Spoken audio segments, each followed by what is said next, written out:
Hermanos, buenos días, el Señor les bendiga. Damos gracias a Dios porque nos permite una vez más darle la honra a Él. Sean todos bienvenidos ahí donde nos ven, hermanos, desde sus hogares. Gracias porque nos ven a través de las diferentes redes sociales. Esperemos que se encuentren bien y vamos a empezar este culto a nuestro Dios.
Oramos a nuestro Dios. Bendito Señor, tú eres digno, tú eres santo, Señor, porque nos has amado, Señor, y nos compraste con tu sangre preciosa. Gracias por la vida de tu pueblo, Señor, de tu iglesia que se congrega en sus hogares, Señor. Te pedimos, Señor, que tú los guardes en el hueco de tu mano, Señor, y que los protejas, Señor. Que tu voluntad se eche en nuestra vida, Señor, y que te agrades, Padre, de este culto que rendimos a ti, Señor. Enséñanos a servirte como tú te mereces, Señor. Te damos gracias y te lo pedimos en el nombre de Cristo Jesús. Amén.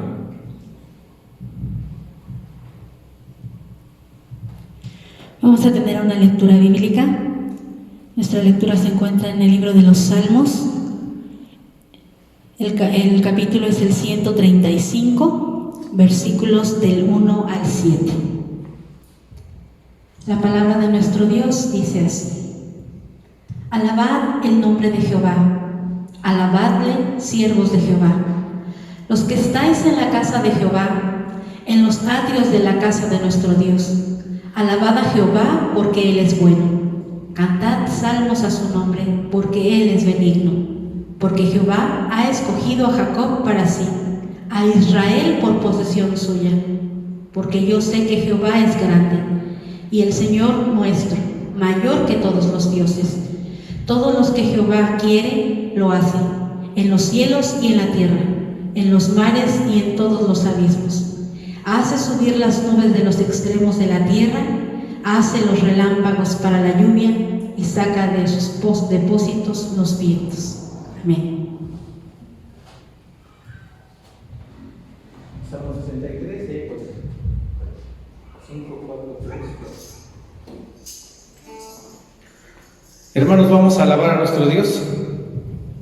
Vamos a recordar este canto que dice: Dios mío eres tú, de madrugada te buscaré. Mi alma te busca, oh Señor.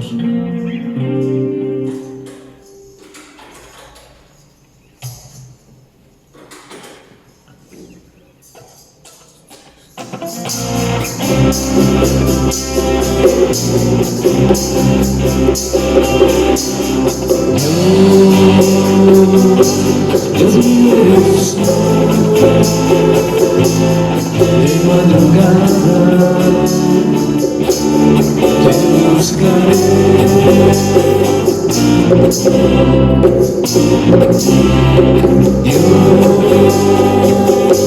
Dios mío eres tú,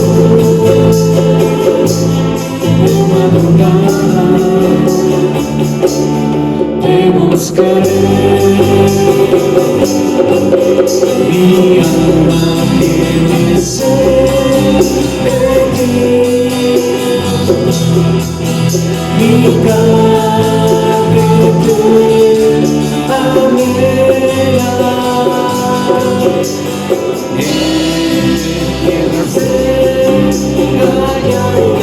no hay agua, para ver tu poder y tu gloria,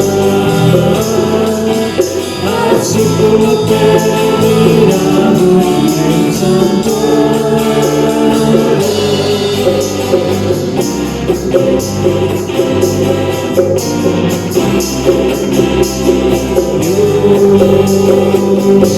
Dios mío eres tú, de madrugada te buscaré.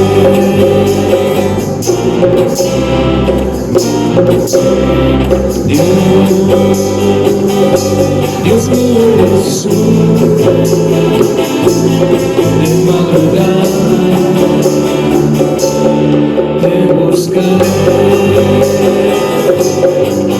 Mi alma tiene sed de ti, mi carne te anhela. En tierra seca y árida, donde no hay agua, para ver tu poder y tu gloria, así como te he mirado en el santuario,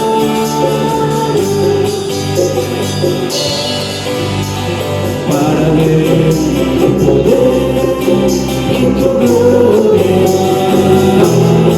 así como te he mirado en el santuario.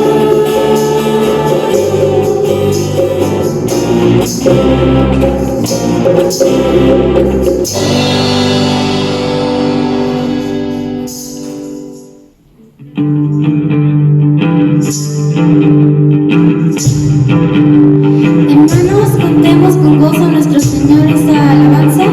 Hay poder.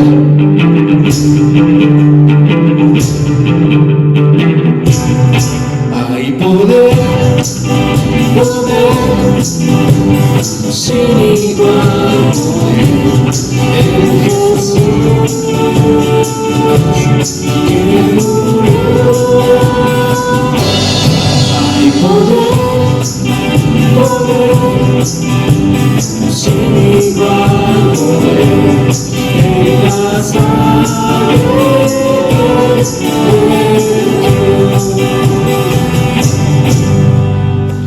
de Dios.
Hay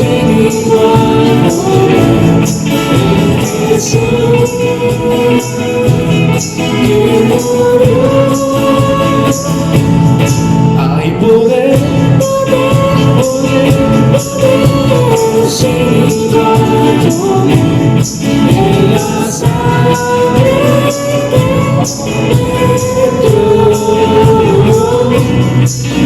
la sangre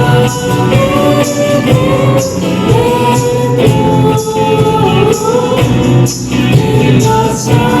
en la hay poder, Jesús.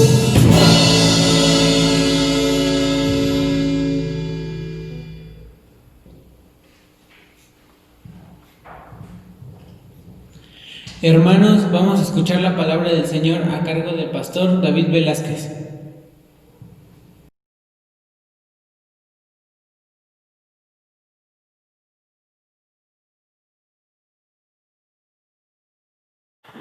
Sean todos bienvenidos, hermanos y hermanas. Recuerden que estamos en el mes de la Reforma Protestante y estaremos tocando este tema de las 5 solas.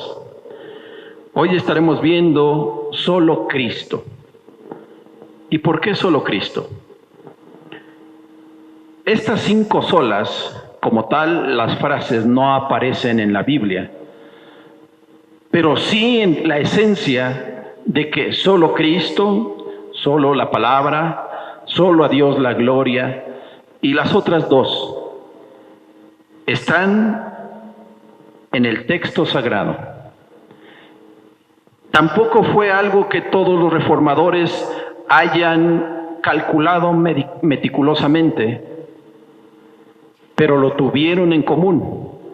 Así es que esto es un extracto de la Reforma Protestante, con lo cual nosotros somos bendecidos y edificados. Permítame orar para iniciar esta meditación. Ahí en su lugar le pediré que incline su rostro y se concentre en nuestro Dios, no en lo que yo digo. Nosotros tenemos que estar centrados en Jesucristo y en el Padre, sentado en su trono. Eterno Dios, Santo Ser eterno, justo y poderoso, misericordioso, dueño y Señor del universo. En esta hora ponemos en tus manos este tiempo, el tiempo en el cual yo he de exponer tu palabra, pero que sea tu palabra y que sea tu Espíritu Santo hablando, que sea solamente un instrumento en tus manos, y que sea tu palabra y tu Espíritu Santo en cada hogar que llegue este mensaje. Sea tu palabra, Señor, exaltada, sea tu nombre glorificado, y nosotros transformados, para hacer, Señor, tu voluntad y glorificarte en todo tiempo. Ayúdanos, pues, Espíritu Santo, porque te necesitamos. Sin ti esta palabra no se puede explicar. Sin ti esta palabra no se puede entender. De tal manera que solo Cristo sea en nuestras vidas y en nuestras mentes, no solamente en este tiempo, en esta hora, sino eternamente, hasta que Él venga por segunda vez y aún cuando habitemos con el Padre en las mansiones celestes. Todo esto, Señor, te lo pedimos con humildad y reverencia en el nombre de tu Hijo amado, nuestro Señor y Salvador, Cristo Jesús. Amén. Quisiera comenzar con esta breve reflexión, esta palabra, para que quede en su corazón. Jesús no es el mejor camino a la salvación. Jesús no es el mejor camino. Tampoco Jesús es uno de los caminos para llegar a Dios. Jesús no es una manera de tener vida eterna. Jesús es el único. Es el único camino que nos puede llevar al Padre, a la vida eterna, y quien puede perdonar nuestros pecados. De entrada, deseo en mi corazón que usted se quede con esta idea, con este pensamiento, que no es mío, es bíblico, y lo comunicamos porque es el deseo del corazón de Dios, que todos, hermanos, hermanas, amigos y amigas que nos están viendo, conozcan esta verdad. Y a partir de esta idea, de este pensamiento que emana del corazón de Dios, es que nosotros tendremos esta enseñanza. Jesús no es el mejor camino a la salvación, tampoco es uno de los caminos para llegar a Dios y tener vida eterna. Jesús es el único. Le voy a pedir que usted lea ahí en la pantalla, le voy a pedir que escuche, o si usted tiene la Sagrada Escritura abierta, lo pueda hacer acompañándome. Libro de los Hechos, capítulo 4, versículos 1 al 12. Voy a leer esta porción para tener el contexto y poder explicarle. Y de hecho tocaremos versículos anteriores, iniciando el capítulo 3. Pero leemos juntos. Dice la palabra de Dios. Hablando ellos al pueblo, vinieron sobre ellos los sacerdotes con el jefe de la guardia del templo y los saduceos. Resentidos de que enseñasen al pueblo y anunciasen en Jesús la resurrección de entre los muertos. Y les echaron mano y los pusieron en la cárcel hasta el día siguiente, porque ya era tarde. Pero muchos de los que habían oído la palabra creyeron, y el número de los varones era como 5,000 varones que escucharon la palabra expuesta por Pedro y creyeron. Versículo 5. Aconteció el día siguiente que se reunieron en Jerusalén los gobernantes, los ancianos y los escribas, y el sumo sacerdote Anás y Caifás y Juan y Alejandro y todos los que eran de la familia de los sumos sacerdotes. Y poniéndolos en medio, les preguntaron. ¿A quién pusieron en medio? A Pedro y a Juan. La pregunta fue: ¿con qué potestad o en qué nombre habéis hecho vosotros esto?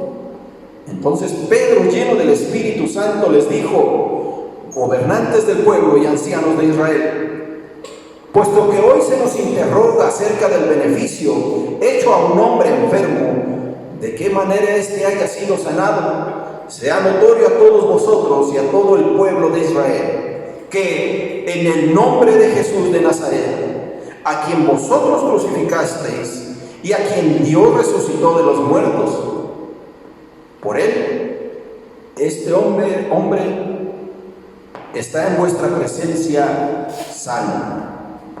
Este Jesús es la piedra reprobada por vosotros los edificadores, la cual ha venido a ser cabeza del ángulo, y en ningún otro hay salvación, porque no hay otro nombre bajo el cielo dado a los hombres en que podamos ser salvos.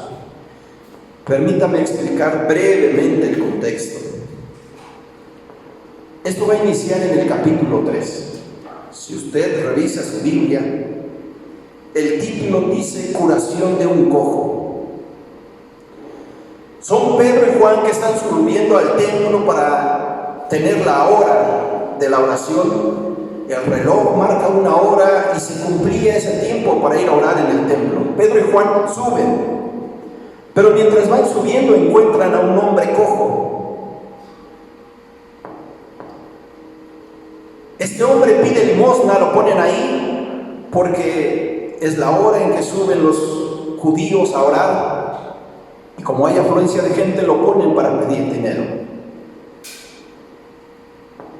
Pedro y Juan se detienen junto o frente a este hombre y él está esperando recibir dinero.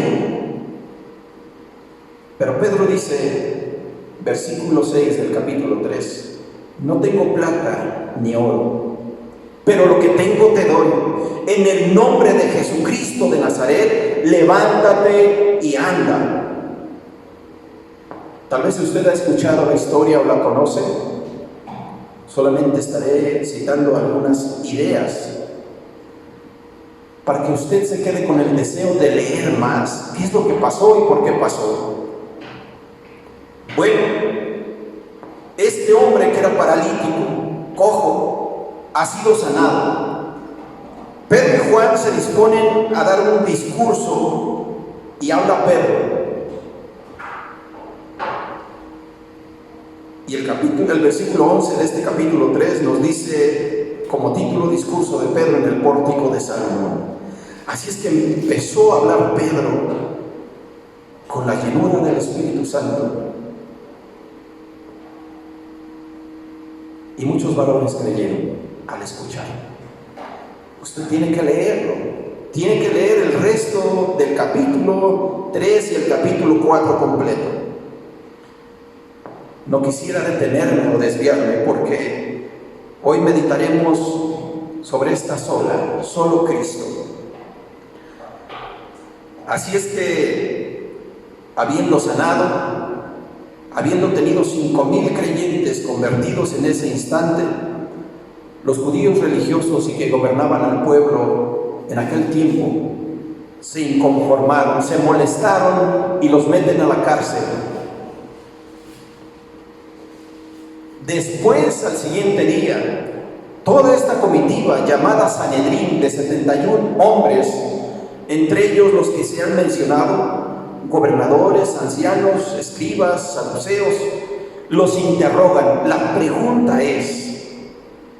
pregunta es,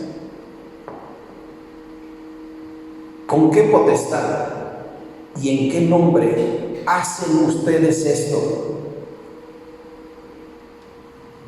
Antes de responder esta pregunta, no solo lo que dijo Pedro, sino lo que nos dice a nosotros, déjeme citar el versículo 11. Este Jesús es la piedra reprobada por vosotros los edificadores. Pedro está citando el Salmo 118, versículo 22. La piedra que desecharon los edificadores ha venido a ser cabeza del ángulo. Tengo que explicar muy brevemente qué es esta piedra angular. Está haciendo alusión a una construcción. Alguien que se dedique a la construcción, un albañil, podrá entender muy bien esta parte.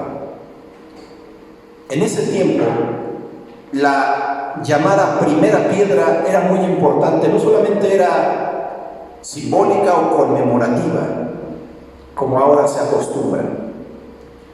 Vamos a colocar la primera piedra de esta construcción y viene la foto, vienen las firmas, viene el convivio. No es eso. Esta primera piedra es la que va a determinar la construcción de todo el edificio. A partir de la altura y de la posición de esta piedra es cómo se va a construir. Hay algunas o varias explicaciones, pero todos tienen que ver con la construcción y la importancia medular o central de la piedra angular. Algunos dicen que si esta piedra se quita, todo el edificio se derrumba. Y esto va a tener mucho sentido cuando hablamos de solo Cristo. Si usted quita esta piedra, todo lo que hay edificado se derrumbará. Así es que Pedro les está diciendo a todos estos judíos: esta es una piedra la cual ustedes consideraron que no era relevante, que no era importante. Consideraron que era una piedra más. Pero está escrito, el salmista escribió: ustedes son los constructores y la desecharon. Pensaron que era cualquier piedra, pero esta piedra desechada viene a ser la piedra principal, donde el edificio no solamente se construye, sino que el edificio se sostiene. Esta es la idea principal para que podamos entender solo Cristo. Seré breve, lo más breve posible, pero conciso, con la ayuda del Espíritu Santo. ¿Por qué solo Cristo? Versículos 9 y 10. Solo Cristo. Dice la palabra de Dios, puesto que hoy se nos interroga acerca del beneficio hecho a un hombre enfermo, de qué manera éste haya sido sanado. Sea notorio a todos vosotros y a todo el pueblo de Israel que en el nombre de Jesucristo de Nazaret, a quien vosotros crucificasteis y a quien Dios resucitó de los muertos, por él este hombre está en vuestra presencia sano. Solo Cristo sana. Y usted podrá decir, bueno, están los médicos, los especialistas, están los medicamentos, los tratamientos. Estoy completamente de acuerdo. Pero ¿sabe usted que si no es por la voluntad de Dios, si no es por la intervención de Jesucristo, nadie podría sanar? Es verdad que los médicos hacen su función, los medicamentos hacen su función, pero no siempre ocurre así. También tenemos la otra parte, que aún sin medicamento muchas personas han sanado. El principio de solo Cristo es que solo Cristo sana. Solo Cristo va a sanar. No solamente Jesús sana, solo Jesús salva. Si usted piensa que hay algún otro método para alcanzar la eternidad, y habla usted, amigo y amiga que nos ve, que nos escucha, pero también habla usted, hermano y hermana, para que su convicción sea fuerte, que esté bien cimentada en esta piedra angular, en Jesucristo, que no es por lo que usted hace, no es por lo que usted haga o alguien más, es solamente por Jesús y el poder en su nombre para sanar, para salvar, y el poder en su obra de muerte y resurrección. Versículo 12. Y en ningún otro hay salvación, porque no hay otro nombre bajo el cielo dado a los hombres en que podamos ser salvos. Solo Jesús sana, solo Jesús salva. Si usted eleva plegarias a alguien más o a algo más, tenga por seguro que no tendrá respuesta. Porque el único que puede sanar es Jesús, pero el único que puede salvar es Jesús.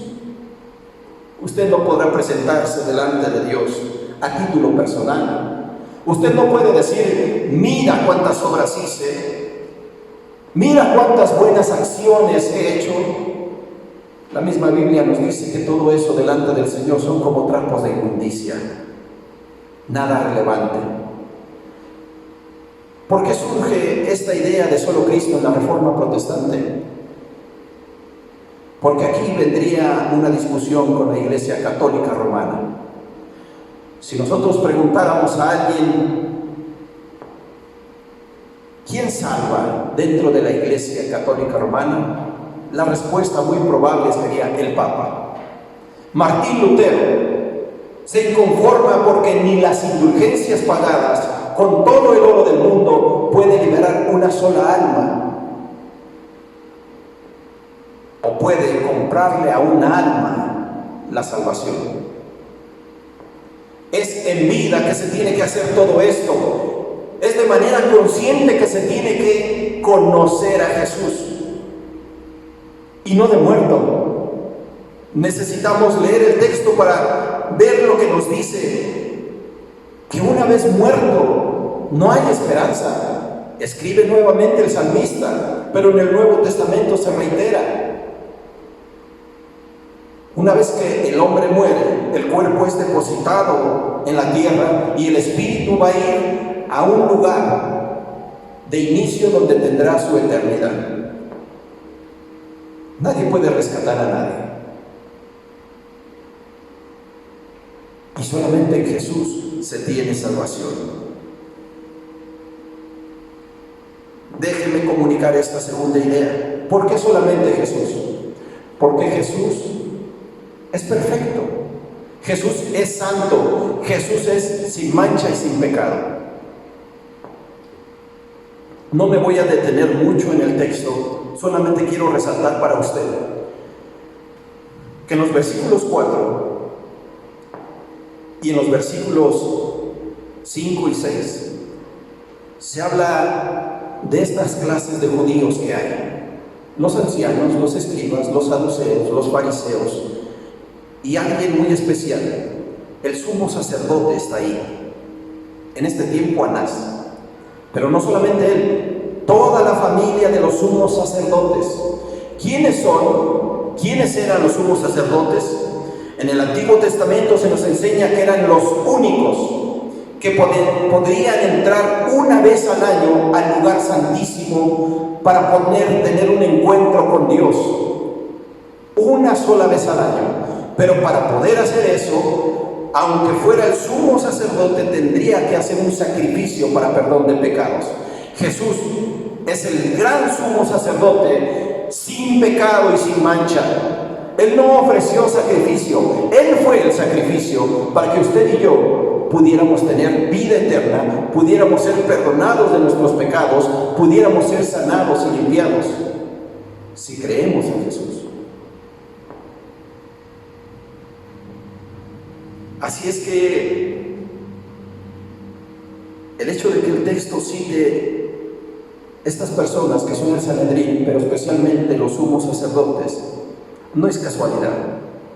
No es casualidad, porque estos son hombres como usted y como yo y como cualquier otro, con pecados, muchos pecados, con defectos, con muchos defectos, porque no somos perfectos. Jesús fue perfecto en todo y era el único que pudo cumplir la ley y por lo tanto ofrecerse en sacrificio en la cruz del Calvario para que usted y yo tuviéramos vida plena y vida eterna. Por eso este diálogo con estas personas.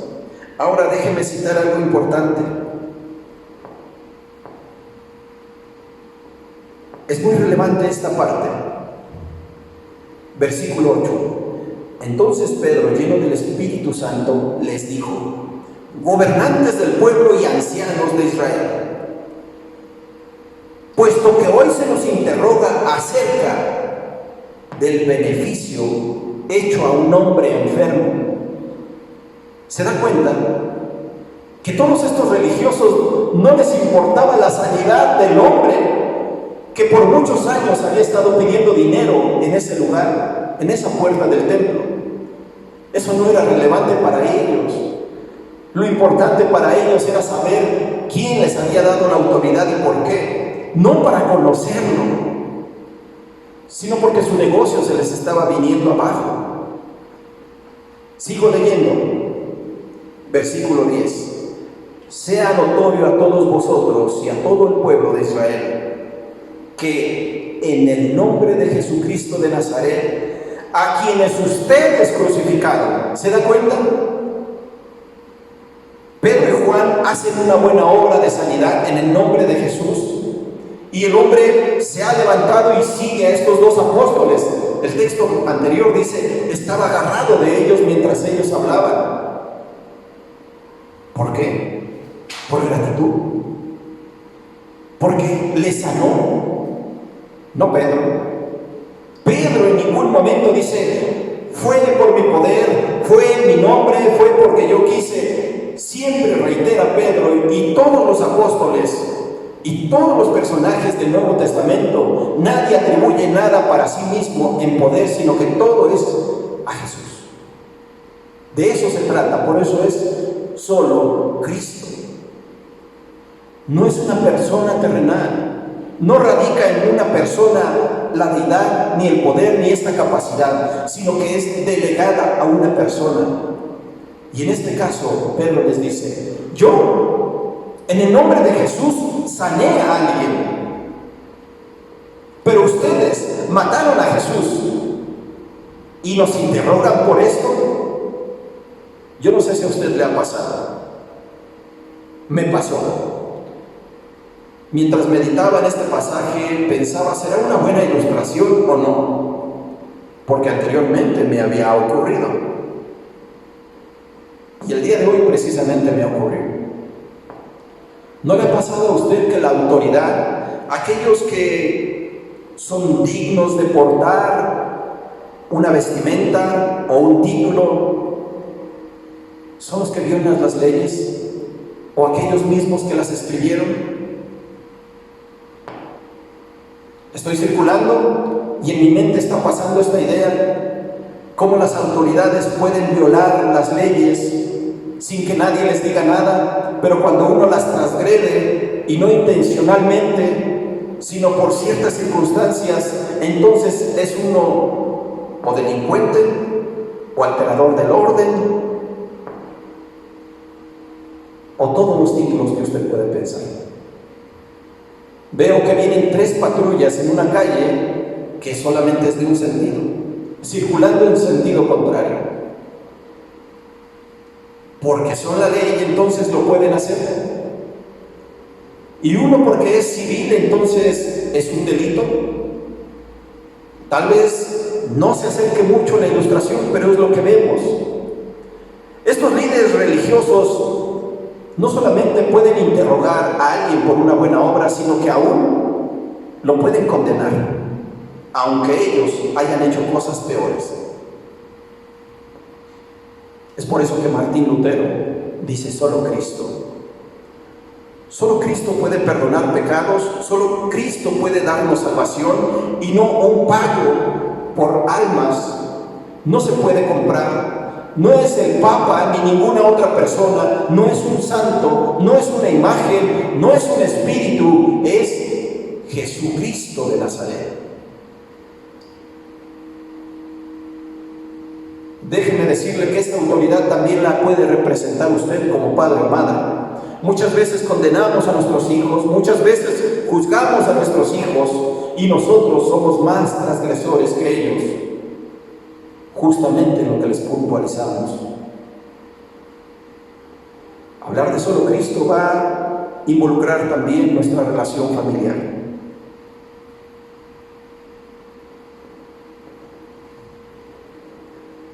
Tercer y último punto.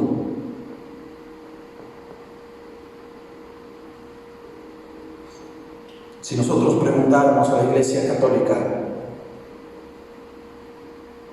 ¿quién puede hacer esto de perdonar pecados? De decirle a un familiar: tu ser amado que murió ahora es libre. Tal vez está en un lugar incierto, pero con tu pago, con tus ruegos, ahora ha sido liberado. Seguramente se respondería el Papa o un sacerdote. Ninguna de estas dos figuras terrenales, hombres pecadores, puede hacerlo, porque estos mismos sumos sacerdotes necesitaban ofrecer sacrificio para perdón de pecados. Jesucristo no lo necesitó. ¿Por qué se hace todo esto? 2 palabras: por temor e ignorancia. ¿Temor a qué? Temor a vivir prisionero, vivir esclavo de un ídolo. Temor de perder lo que tengo. Estos religiosos tenían temor desde que Jesús caminaba, porque se les caía su negocio. Tenían lujos con el Imperio Romano, tenían distinciones, pero además recibían ofrendas, tenían posiciones sociales, podían negociar. Y Jesús vino a desestabilizar todo su mundo. A muchos de nosotros nos pasa lo mismo. Tenemos temor de que este Jesús de Nazaret venga y desestabilice lo que tanto me gusta. Tengo temor de perder mis pasiones y mis deseos. Ignorancia. Le pido que me acompañe a Hechos 3, versículo 17. Dice la palabra de Dios: mas ahora, hermanos, sé que por ignorancia lo habéis hecho. ¿Qué hicieron? Matar a Jesús. No solamente los religiosos, a todos los hombres que estaba hablando Pedro en su mayoría, habían sido testigos e incitaban a los romanos a crucificar a Jesús. Pero déjenme resaltar algo. Jesucristo estando en la cruz, con el último aliento que tenía en sus pulmones, y pudo decir con sus labios, fue: Padre, perdónalos, porque no saben lo que hacen. Ese perdón ahora se ve reflejado en esto. Aquellos que creyeron en Jesucristo por el sermón de Pedro o su predicación. Pero Pedro está reconociendo: mas ahora, hermanos, sé que por ignorancia lo habéis hecho, como también vuestros gobernantes. ¿Se da cuenta de que Pedro está hablando de la ignorancia y está hablando del temor? Muchos por ignorancia vivimos en el pecado, por ignorancia vivimos en costumbres o en tradiciones, por ignorancia o por tradición. Muchos creyentes evangélicos en el ataúd de su ser querido, en la parte de abajo, pueden poner chayotes, chilacayotes, peras, manzanas y una cruz. Eso es una tradición, y es tradición pagana. ¿Qué le garantiza a usted eso? Por eso, solo Cristo. Ninguna fruta, por muy exótica que tenga, le garantiza algo bueno a aquella persona que ha fallecido. De manera estricta hablamos de su alma. El cuerpo está ahí y no le podrá resucitar ni hacer algo, ni tendrá un beneficio en la eternidad o en el futuro. Solo Cristo lo puede hacer. Es por eso que el temor y la ignorancia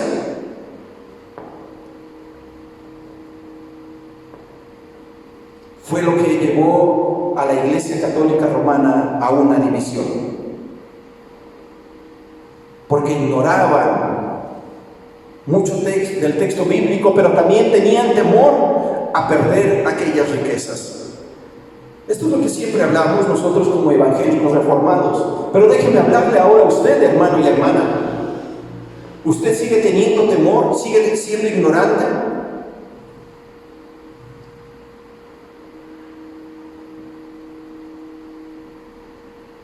¿Usted en verdad ha entregado su vida a Jesucristo?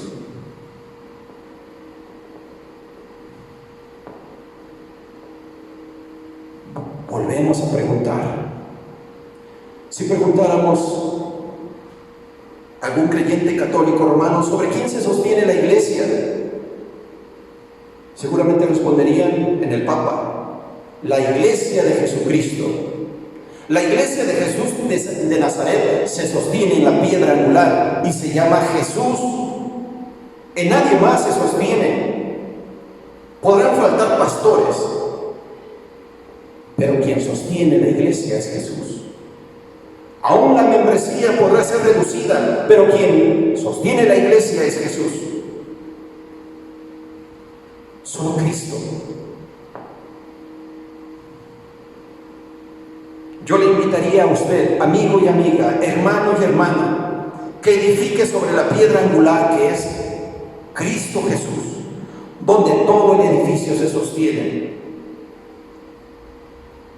Y a partir de esa piedra todo el edificio es guiado, queda derecho, queda alineado, queda fortalecido y queda cimentado. ¿De qué edificio hablamos? Podemos hablar del edificio de la fe. Cimiente su fe en la piedra angular. Edifique también en él su vida, edifique su familia. Y recuerda lo que dice el Salmo: si Jehová no edifica la casa,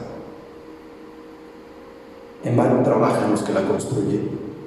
Edifique en esta piedra angular que se llama Jesús sus relaciones interpersonales. Y no, nunca deseche esta piedra.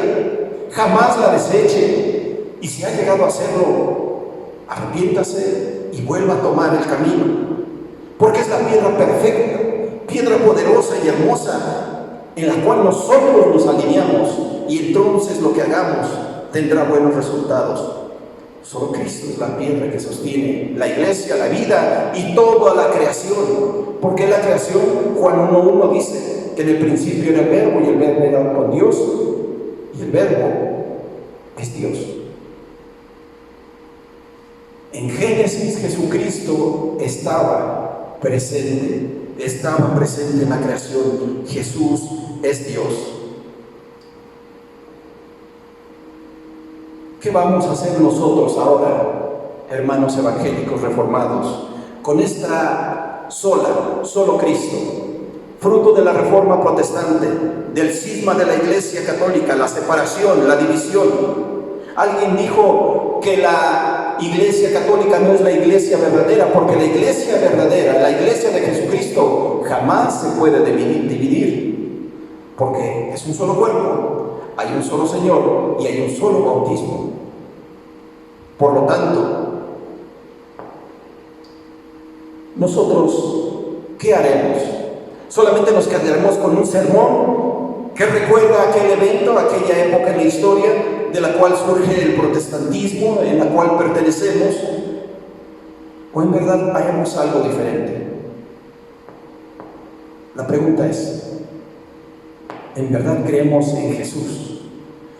¿Solo en Cristo como Señor y Salvador? Si es así, tendría que estar más activo dentro de la iglesia. Tendría que ser más participativo en todas las actividades. Tendría que estar compartiendo el Evangelio en todo tiempo. Es verdad que todos tenemos problemas y dificultades, tenemos luchas y desafíos, pero en nuestra palabra, en nuestra boca siempre tiene que estar Cristo y solo Cristo, porque solo Jesús sana, solo Jesús salva. Juan 14:6 dice, y cita el mismo Jesús: yo soy el camino, la verdad y la vida, y nadie viene al Padre sino por mí. Amigos y amigas, hermanos y hermanas, este es el poder de Jesús.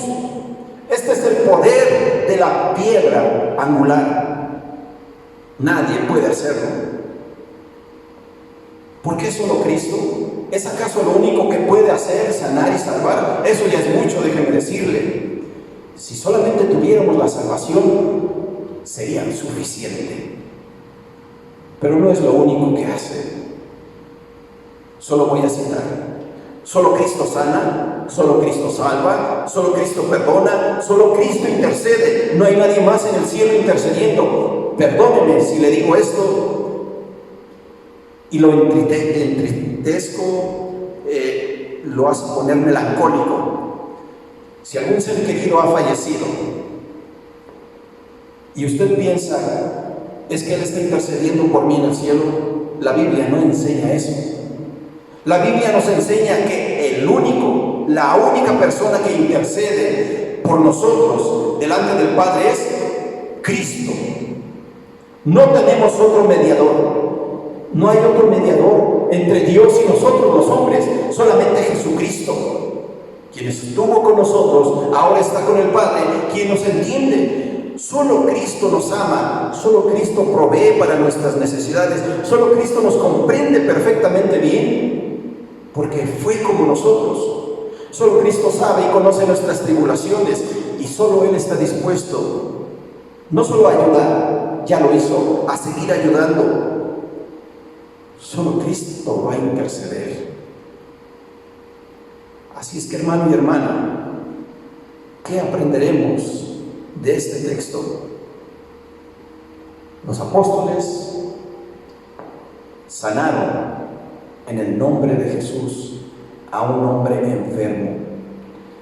Los apóstoles en el nombre de Jesús se enfrentaron a sus autoridades religiosas. Si usted lee más adelante, les impidieron volver a mencionar el nombre de Jesús, pero ellos ya estaban resueltos.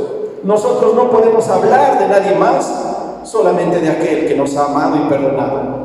Por eso ningún hombre puede ostentar la posición, el lugar que solamente Cristo tiene, tanto en el cielo como en la tierra: perdonar pecados, interceder por nosotros, nadie más. Concluyo con esta frase del escritor A.W. Tozer: un hombre puede ir al cielo sin salud, sin riqueza, sin fama, sin un gran nombre, sin cultura, sin amigos, sin 10,000 otras cosas más. pero él nunca podrá ir al cielo sin Cristo. Padre, en el nombre de Jesús oramos y te damos gracias por esta palabra.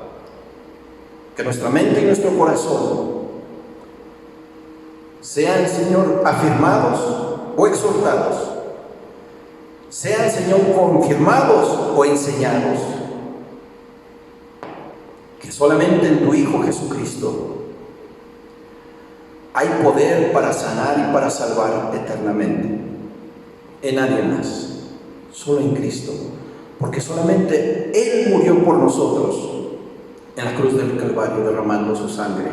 Y todo aquel que en Él cree no morirá ni se perderá, pues en Cristo hay vida eterna. Ese es el mensaje de salvación, en nadie más. Señor, que este no solamente sea un sermón del mes de la Reforma, que sea un tema que llevemos todos los días, porque solo Cristo, solo Él es nuestro Señor y solo Él es nuestro Salvador. En su nombre poderoso oramos y te damos gracias. Amén. Amén.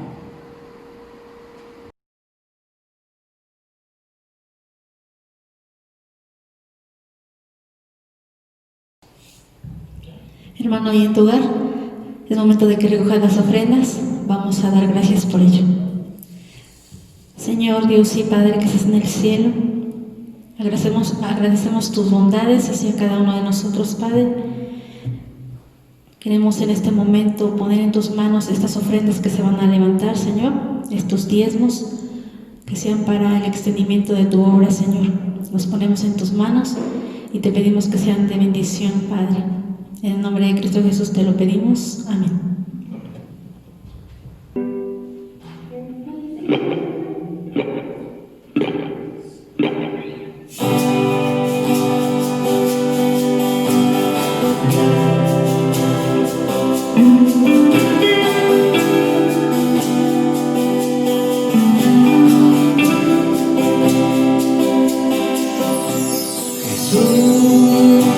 Señor de la creación, siendo forma de Dios, se despojó de sí mismo, tomó la semejanza de hombre, y siendo puro y sin mancha, entre nosotros vivió. Sin ser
Les invito que ahí en su lugar usted pueda inclinar su rostro. Si está con la familia, puedan entrelazar sus manos o estrechar sus manos a manera y símbolo de unidad, para que en el nombre de Jesús nuestras familias, de manera simbólica, y no solamente eso, sino de manera física y por fe, permanezcamos unidos siempre en el nombre de Jesús. Eterno Dios, agradecemos tu bondad y tu misericordia por los hombres y mujeres de la Reforma Protestante, porque tenemos el texto, tenemos la palabra, tenemos, Señor, tus pensamientos escritos, impresos en papel, y tenemos acceso a ellos y podemos leerlos. Permítenos leerlos, ayúdanos, porque lo necesitamos. Tu palabra es fuente de vida, es vida eterna. No permitas que desaprovechemos beber de ella todos los días. Y con esta enseñanza, entonces nuestro corazón es fortalecido, se robustece al saber que solo Cristo, solo en Él podemos encontrar lo que necesitamos. Y ahora, mi Señor, levanto mis manos. Pero que la gracia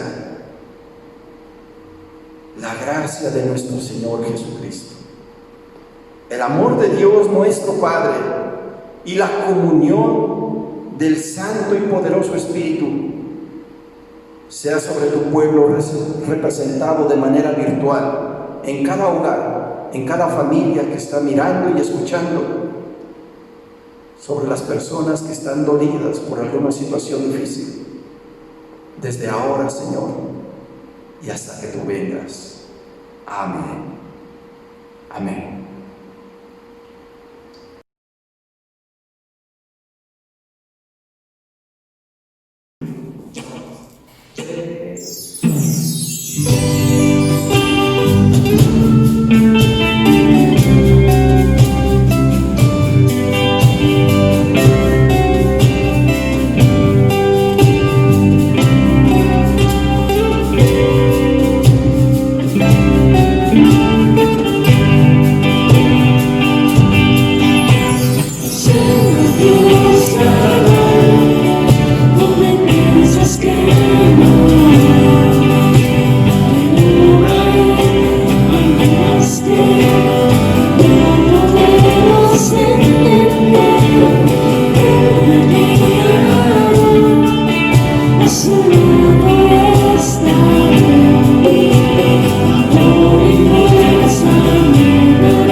Siempre